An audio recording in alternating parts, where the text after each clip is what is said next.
Ready? Let's do it.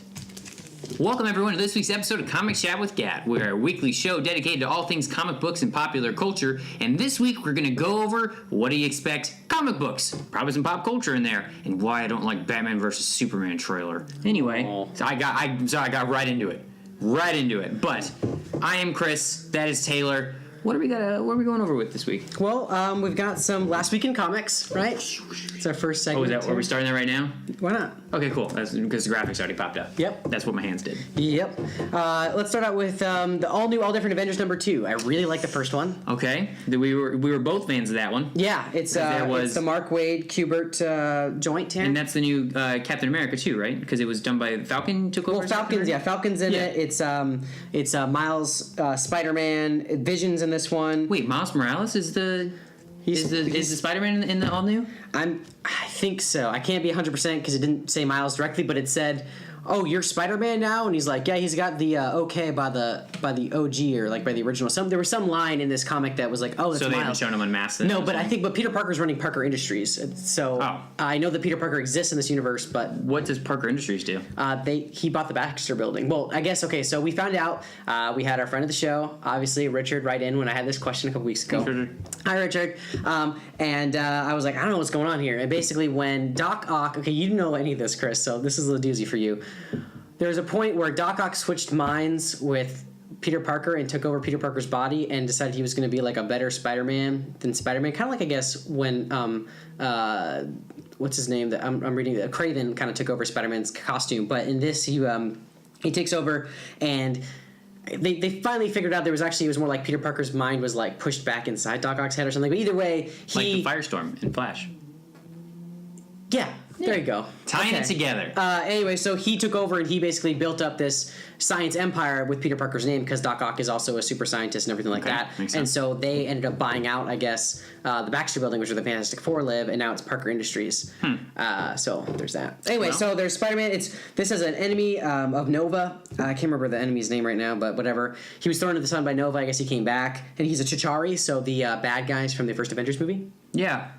I remember those. Yeah, they were weird. Were they a one-off in that movie, or were they the actual enemy? The enemy was Thanos at the end, right? But he was using the Chitauri as like. I thought Loki was the enemy. Loki was also working for Thanos. Got it. He had the gem. Okay. Anyway, so it's really awesome. Again, there's some really great moments. There's a part where Spider-Man's surfing on the back of Iron Man, which is just a great shot. Did we ever explain why Iron Man was poor, by the way, from we had a commenter? He kind of went crazy, went in space for a long time, so his assets, he had to sell his assets off and stuff like that. So that was good. Thank you for keeping us up on that. Yeah. That's why we like you guys, because I don't know anything about this. Taylor knows enough about DC. Marvel, you're on my level of Marvel. I'm more than your level of Marvel. Yeah, that's true. But Marvel is, as far as comics that I'm buying week by week, with the exception of Batman, I don't think I'm buying any DC stuff week by week. But I'm buying this Marvel stuff. They're killing it? Or like month by month, I guess. It's more than week by week. But yeah, they're killing it. It's so good. Great. It's really good. I'm really liking all they're doing with all new, all different stuff. Would you say that the action, and it's weird, just for me personally, when I read a comic book, graphic novel, anything, I like brutal action. Like, I like very heavy set pieces. That's why I loved Old Man Logan. I thought that was great Marvel. But anytime I read an actual Marvel one-off, it's not as hard. Like, it's not as violent for me. I don't know. Well, that's just the Marvel brand, read the Marvel Max stuff, then or that kind of stuff we talked about last week. American Legend. No. What was the one? Supreme Power. Flag. Supreme There Power. we go. Okay. Supreme Power. There was a bunch of, I guess, Alias. So Jessica Jones. The Jessica Jones comic is a Marvel Max. There's some Deadpool, some Punisher, some Moon Knight. That's pretty. Okay. So maybe we should get you some of that stuff. Yeah, that would be cool. So anyway, that was all new, all different Avengers. I know what's next. But so I really recommend it. It was really good. Great. Next up is Chris's favorite. You can just tune out now. Star Wars. Would you stop being so negative about this? I really don't appreciate it. It's really just because the movie and oversaturation. It's fine. But it's so. Every time I'm like, maybe Chris is right, maybe Star Wars, and then I read it and it's so good. So this is Star Wars 13. It's part of the Vader Down, so it's the third issue. So it's number 3 of Vader Down? 3, I think so. Yeah. Yeah. Last week we did 2. Yeah. So 3 of Vader Down. I'm not sure how long we have to wait for the next ones because I think the comics are usually month by month, and so if you had Vader Down one week, then I guess they don't have a Vader Down 2. Otherwise, I would say it's probably next week. But this is part 3 of 6, so I would assume the next one is Vader 14, and that would be a month after last week, I would think. So we might have a break there. I don't know how. So you don't think these will actually culminate for some reason into possibly when Force Awakens comes out? I don't think it's necessary because this takes place in between 4 and 5. Yeah. So, okay. But it's excellent again. The droids are terrifying in this. There's these droids that are on the side of Vader and the chick that's helping him, and they are like these brutal murderous people. But this had some really great Han Solo and Chewie moments. Really great. And so I definitely say it's awesome. Luke was cool, and everything's great. So continue reading those. And we like it because it's a great comic, not just because it's a Star Wars comic. It's true. I mean, if it was just Star Wars, it wouldn't keep me reading necessarily. I haven't read any I never read the extended universe stuff pre Disney takeover, and I just liked Star Wars. I wouldn't say casually, more than casually, but yeah, we're having a party at your house where we're watching every single. Well, that's because the new Star Wars is coming out. Yeah, but even then, the new Star Wars is coming out. I was just going to go see it in January. Anyway, Chris. So, Star Wars. It's the comics. This Vader Down series is just phenomenal. And now I think I am going to try to get the trade of Darth Vader, and then when Darth Vader 2 comes out, just so I can. Can we say maybe for people who haven't tuned in a two-sentence synopsis of what Vader Down is about? Vader is hunting down Luke. And everyone else is also trying to kill Vader, but he's total badass and can't be killed. There we go. Great. That sounds interesting. I'll give you that. Okay. And the art's really good, too. The art is really good. Okay, so this is actually for the next segment. So last thing we're talking about last week in comics. What came out this week, Chris? The Batman vs. Superman trailer. And the Civil War trailer, too. We talked about that last week. Did we? We did. Yeah, Ant-Man. Description yes, about it. sorry. Batman vs. Superman trailer. So, okay, before Taylor starts gushing about how much he enjoyed this trailer, let me just get a couple things out there. And it was corrected by some top-tier research that it is... possible, which we'll talk about. Okay, so just for me, just some things right off the bat. A little too comic booky. I know that they were trying to. It was so dark in the first two trailers that they just wanted to make it a little bit lighter and say, "Look, guys, we're not all just about disaster here." But it's like Tim Burton and Zack Snyder met up and were like, "Let's make a movie together and combine our zany antics with your glum I would disagree with CGI that with grays entirely, everywhere." I don't think it's Tim Burton at all. But when okay, and maybe not with like with humor. It is when Lex Luthor, actor Jessie Eisenberg, when he walked out and he had that '90s style, I'm a super villain persona.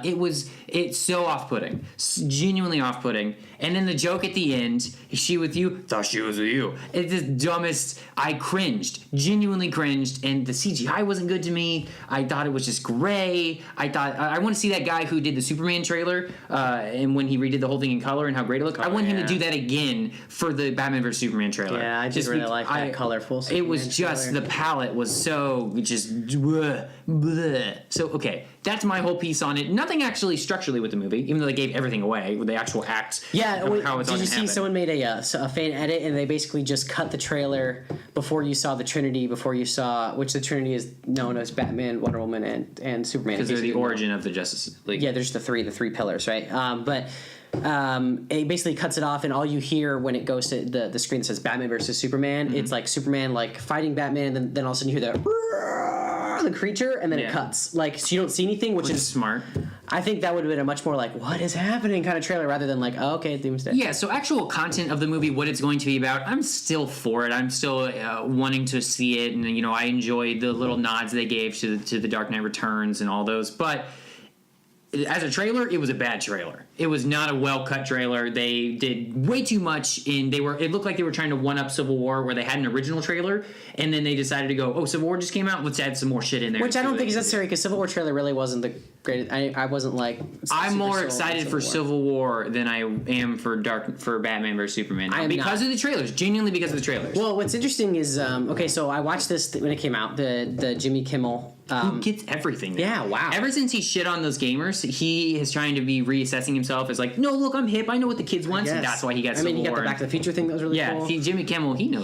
He's doing something over there. But yeah, so... I watched it, and I was watching it, and Sarah falls asleep on the couch as I play video games or whatever, because, whatever. And so I was playing, I think, Just Cause or something. I was like, the trailer. So I go to YouTube, and then right as she wakes up, right as Wonder Woman, Batman, and Superman are on screen, and she's like, whoa, like, what and then so she's like, can we watch the whole thing? I missed, I fell asleep, and she's... when she falls asleep, she's usually like I don't want to like get up. But she was like, what is going on? This is crazy. Yeah. And so we watched the whole thing, and she was very psyched about it. She was very meh, very lukewarm on Civil War, but very excited about Batman vs Superman. Okay. So that's interesting. So what about you? What makes you excited about it? What made me excited about it is seeing these characters on screen. What made me excited about it is the banter between Clark and Bruce. I will say one thing before we get deeper into yours. When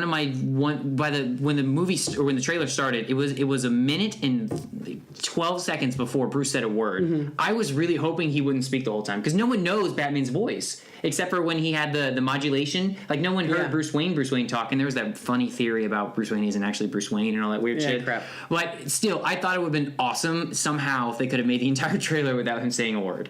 But sorry, that was just... I think that I know that I have a friend who watches and stuff like that, but not our Joe, but the other Joe, he hates Ben Affleck's voice and feels like his voice and as an actor mesh, or just in general. He doesn't really like Ben Affleck, but so he's very against. But I think that when I heard Bruce Wayne talk, I was more sold on Bruce Wayne's look than his talking, because he's trying to sound aristocratic, I guess, in the trailer, but he still sounds like a guy from Boston that grew up on the streets. Yeah. He doesn't sound like a guy who grew up with money. Oh, he's decided that Gotham is now Boston. So he's he can do that because he's directing the next couple standalone Batman Interesting. movies. Anyway, that's whatever. That's not true. So, but I thought I was like, I don't know. I rewatched it this morning just to get a refresher. Wait, so you were I don't know on the trailer? No, I don't know on his Bruce Wayne. Oh, okay. But he looks like Bruce Wayne, and his Batman is awesome. It looks really great. Yeah. But I'm really excited about the trailer. I know Chris is negative. I'm usually a positive person anyway, though. That's very true. And so I think that I'm not sold on Doomsday yet, or Bizarro. Yeah. Bizarro. Seems like Bizarro. There was a whole thing, though, in one of the Superman issues, I think it was Superman 150 or something, where Bizarro, or... There's this guy, Comic Chat. Doomsday... Nah, I read about it. Doomsday was... already dead, though, right? And Lex Luthor finds his body. Yes, and then he takes Superman's DNA, and he injects it into him to bring him back to life. So then I guess you could assume that Doomsday might have laser vision, and he might be able to be created in a lab, which is why I'm saying... that it's possible. Now, I feel like as I was falling on the sword for this the day one, and if you follow us on Twitter, I was like, "It's Bizarro! All you Doomsday people are dumb, even though it looks like Doomsday." They're Doomsayers, is what they are. Doomsayers. So I was like, "No way! It's definitely Bizarro because Doomsday doesn't have E-Vision, and Bizarro was created in a lab as a weird clone of Superman to defeat him, so he can mind control him, and it all makes so much sense that way." But someone made a really cool, which I just posted on our Instagram. Manipulation of Doomsday, like if they drew out all the little things and made him look like the comic book Doomsday, and I was like, wow. And then had a commenter that said, I think they're going to have him, as he gets angry or something, grow, like it's going to change until it looks like Doomsday. And I'm like, okay. And with that revelation that it is possible that there was a time when he was created in a lab, then you're like, okay, well maybe it is Doomsday, but I would just love it if it was Bizarro. Yeah, I think that it's going to suffer, and it is suffering from Spider-Man 3 syndrome, because you know who also... Too many things. You know who's supposed to make an appearance as well? Aquaman and The Flash. Well, they're not going to be like appearances. They're going to be like The Flash is supposed to like Barry Allen is in the background or something like that, or something I thought he was actually... I don't think like The Flash is going to show up. Maybe that's the real like what we think like, oh, the whole trailer's given away. Maybe like it really is like the whole Justice League shows up. I don't know. Okay, so what did you guys think of it? Leave us a comment below. Tell us what you thought about it. I love Lex Luthor, by the way. I did it's not. It's Lex Jr. though, so he can be different. You don't know that? Yes, you do. Oh, from the one-off that we were all supposed to read, which the Fortune magazine article. Talked about that he's Lex Jr. and his dad's legacy, and he showed up. Which there's really good. The Death and Life of Superman has a really good explanation of Lex Jr. and like it's really. When is good. he gonna lose his hair? Lex Jr. doesn't lose his hair. He had there's an image of Jessie Eisenberg without hair. Maybe he shaves it or something, or maybe Doomsday blows it off.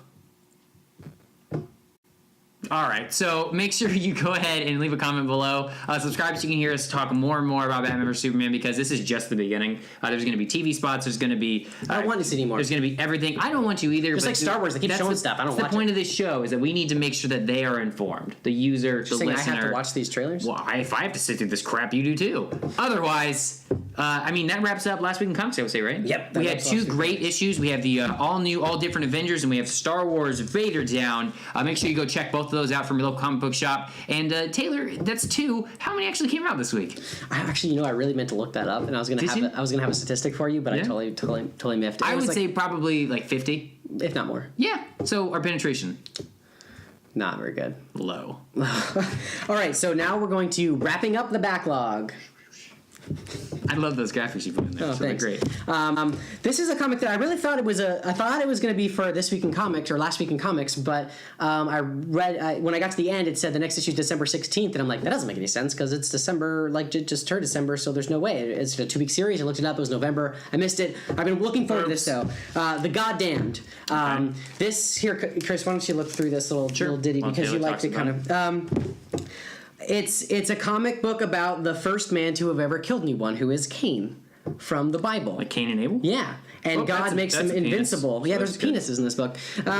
He's God. He can't die as a punishment, so he's lived for 1,600 years, and like the art's interesting. It's like brutal, definitely. Very gritty. Everyone's very dirty and hairy. Well, it's lots of penises. There was no. There's no showers back then. Lots of dicks. It's really awesome. So it's about Cain and his trek, and it's kind of like God's a dick and whatever because he left me alive, and he's like my parents had Eden or like they had everything and then they screwed it up. They were only there for like 3 days before they were booted out, and then they're the parents of according to this. I don't know. I gotta read that Bible. I have the action Bible, so that could be a comic chat. So yeah, it's basically him. Basically, nothing can kill him, so he challenges everything. And then at the end, these trappers show up that collect 2 of everything. I wonder who those are. No, so the second one comes up. So this is called Before the Flood. Yeah, which the Mark of Cain. It's really good. I highly recommend it. It's by Image Comics. Who is it? Who's the artist? We got Jason Aaron, R.M. Guerra, and Guia Brusco.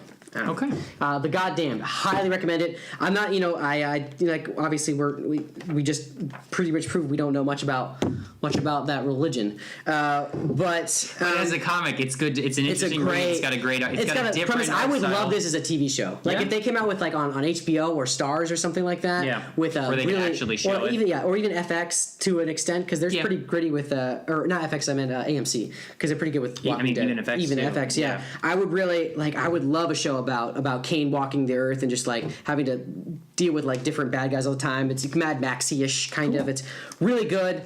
Go buy it. I would say honestly this is my, even though it technically isn't, this is my hashtag this week's last week, even though it's not this week. So we've never brought up what hashtag this week last week is. Mm-hmm. That is, go ahead and give me a little explanation of it. It's the comic that we think is the most important of all the things we talked about to read. So that is our pick. And what is yours? Use the hashtag this week last week so we can check out and we can have a conversation. Yeah. Okay, so moving into our topic of the week. Main topic. Do we have a graphic for that? We can. Just did. Yes. All right, our main topic.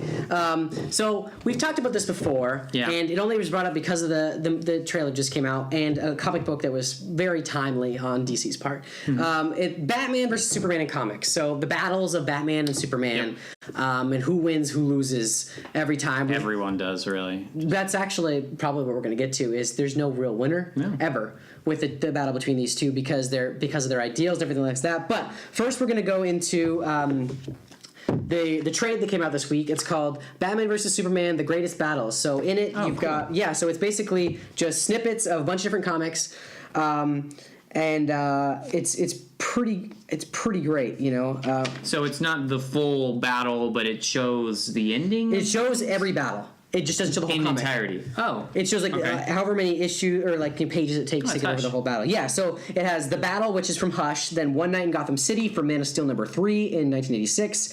Who would win? Batman/Superman 78. I think it was my favorite of the bunch. It was really cleverly done, and I'll talk about it in a second. Okay. Justice League Part 2 from Justice League number 2, the most recent reboot. Mm-hmm. Batman Endgame, Parts 1 and 2. Which I wouldn't call that. He gets in the suit and fights Superman. Yeah, but it's a Joker-esque Superman. But right. It's still Superman. It was still Superman. And then The Dark Knight Falls, of course, from the Part 4 of The Dark Knight Returns. Okay. By Frank Miller. And so it's really cool. I mean, obviously, I've always mentioned Batman Hush as one of the greatest Batman versus Superman battles, and I think it's because Batman explains why he thinks why he can even attempt to fight someone like Superman, and because he knows the enemy more than he knows himself. There's a really great line here. This is my favorite part of this. That explains a lot. Yeah. So this is a great spread, by the way. Just Batman punching Superman with a kryptonite ring, because that's awesome. And it says, if Clark wanted to, he could use his super speed and squish me into cement.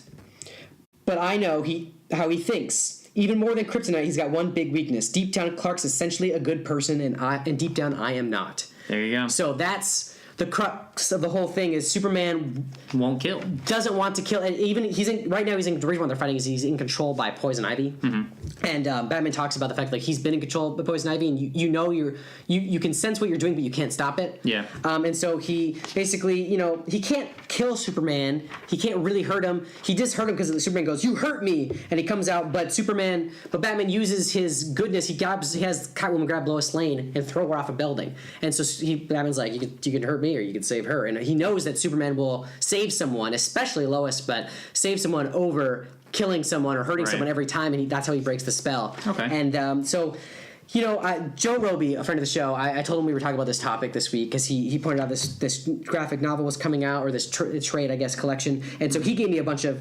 He always feels that Superman could beat Batman no matter what. That's his big stand, and I'm going to talk about that, and I'm going to talk about his thoughts, and you agree.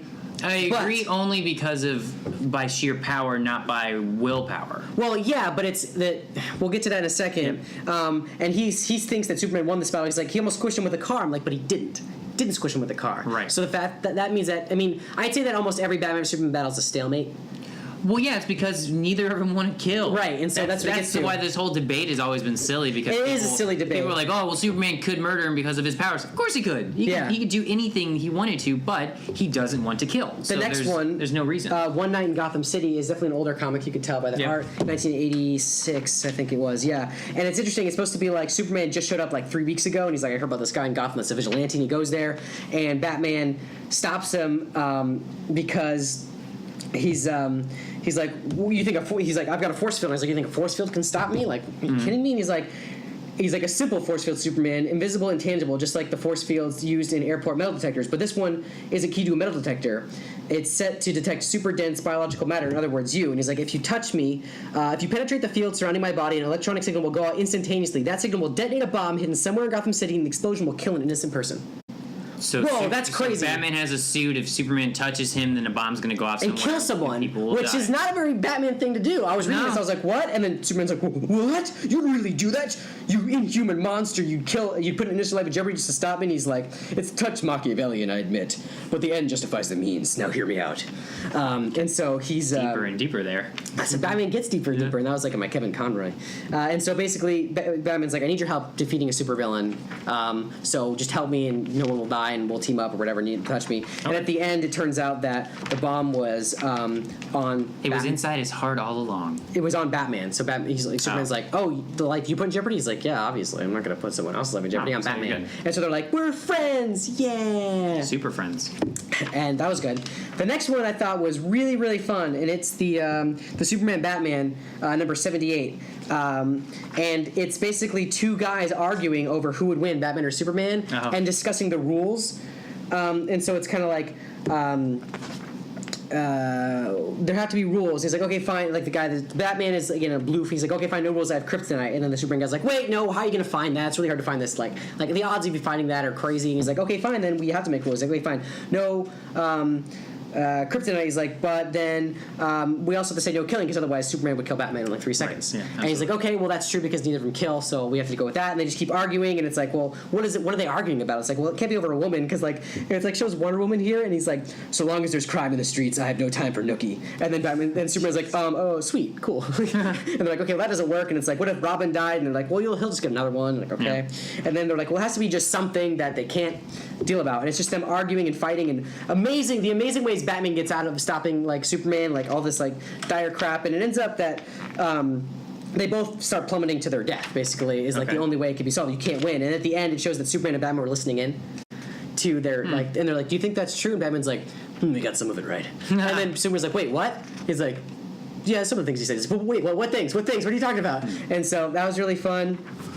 the original meeting between Superman and Batman in the New Justice League comic was awesome. We talked about Endgame. It's really good. I mean, Batman wins in the fact that he doesn't get killed by Superman. Right. So that's okay. So seeing the trade, people should actually check this trade out if they want to get a more in-depth look at all of these. So good. So what would you say would be your favorite battle that they've had? My favorite battle is the one from, I don't know, I really like the one from Dark Knight Returns. Okay. But I also really like Hush. So I don't know. That's not a decision. This is literally like Batman versus Superman, where no one can make a decision. You can make a decision. And I think that win. I think that I would say the one from Hush. I would say my favorite Batman moment in the Dark Knight is the mud pit. I've talked about many times, but is the battle between the mutant leader. Okay, but before we finish this up, here's all the comics that I just want to. Joe Roby, he was very adamant about this. So my main point is that Superman can't kill Batman. Even he might kill him in an Elseworld, and like of course things like Injustice is brought up where he probably could kill him. Mm-hmm. And when he's under like some sort of serious mind control, which he brought up, Superman Sacrifice is a comic book that Maxwell Lord is in mind controlling Superman. He's about to kill Batman. Superman's about to kill Batman, but that's when Wonder Woman snaps Maxwell Lord's neck and starts Infinity. The 52 and everything post Infinity War and stuff like that. Okay.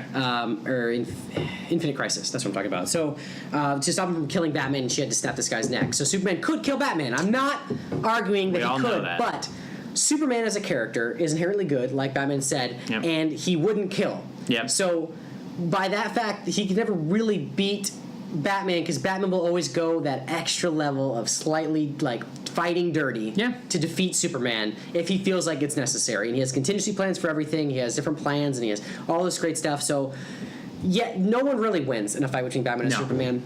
And so all the stuff he brought up, I guess in the new comics, Batman, Superman, or Superman, Batman, whatever it is, number 1, 2, 23, and 33 they apparently fight in all those, and Superman probably has the upper hand because they're brought up by Joe Roby, who is a fan of Superman winning. As well as Lex Luthor Man of Steel issue 3, which I really like this comic. And they did, like, it's Lex Luthor shows up to have a conversation with Bruce Wayne about getting basically kryptonite.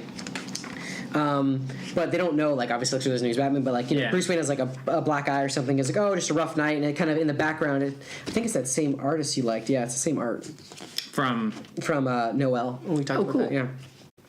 And Superman and Batman fight, and Superman pretty much, I mean, like, does have the upper hand. Batman kind of gets beat up, but it's because Batman's holding kryptonite, and Superman's like, get that out of your hands, like, this is bad. And they kind of argue, and Batman doesn't die, of course, because he's not going to die. And I think that of all the comics, Superman had the most upper hand in this one. So if you want to read one where Superman pretty much kind of wins, definitely number 3 of that. And then New 52, Batman the Dark Knight issue 5. So Batman is under the effects of a drug and fights Superman and still doesn't really win, but I think that's because he's not thinking. Batman's strength is he has a plan and contingency, and he kind of has ways to stop things from happening more than being totally offensive on anything. Okay.